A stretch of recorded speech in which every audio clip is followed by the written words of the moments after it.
At eto, dumating na nga yung order natin na fish trap para dito sa ating fish pond.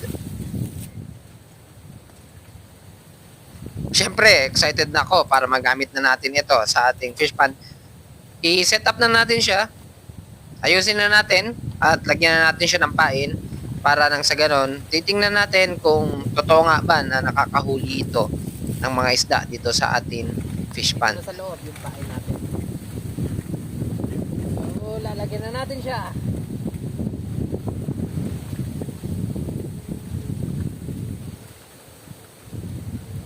Para mas madali sa atin, dito natin siya ilagay.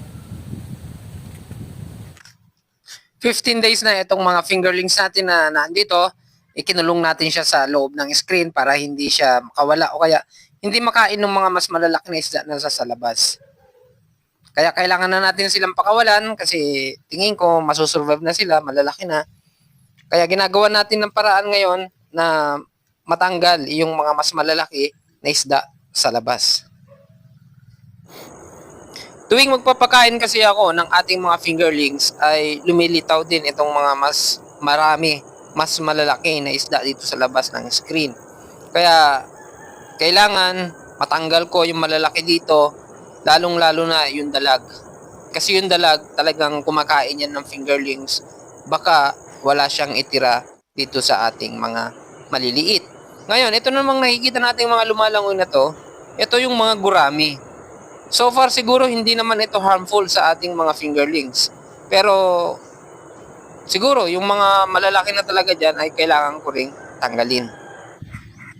Yung preparation ko kasi na ginagawa dito sa fish pan natin ay yung mga nakikita kong mga dalag na ganyan ay binibingwit ko kasi ito hindi ko na siya linason kasi nung inabot ng baha ito nagkaroon siya ng ibang isda dito sa loob.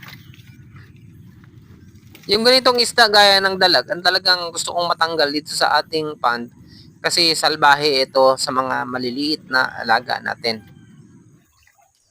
Kaya bago ko pakawalan itong mga maliliit na tilapia natin ay gusto kong masiguro na yung dalag na nandito sa pond natin ay mahuli para hindi magiging perwisyo sa ating mga alaga. De gurami na? At si? Ganda gurami ka. Ala ko na. Dadang amin abot na yata. Kaigit ti ko.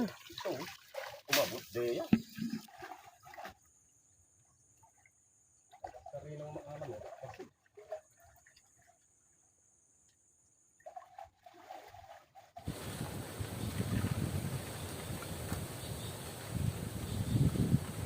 So ayan na nga mga mapaps, ilatag na natin yung ating fish trap para makita natin kung may mahuli tayo. Sana yung dalag na sinasabi ko ang siyang mahuli ng ating fish trap na to. Mamayang hapon, balikan na natin para makita natin kung merong huli.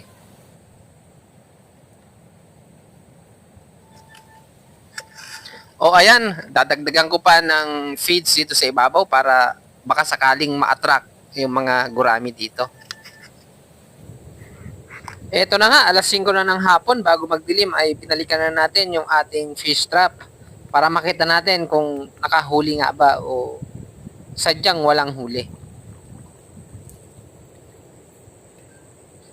Oh, wow, wow, wow, wow, wow, wow, ayan na nga. 3 oras nakababad yung ating fish trap mga kapatid. Wala man lang kahit isa na nahuli.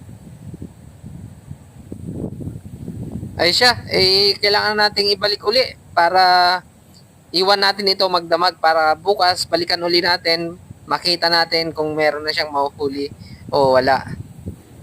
O yan mga paps, so nagdala pa naman ako ng drum.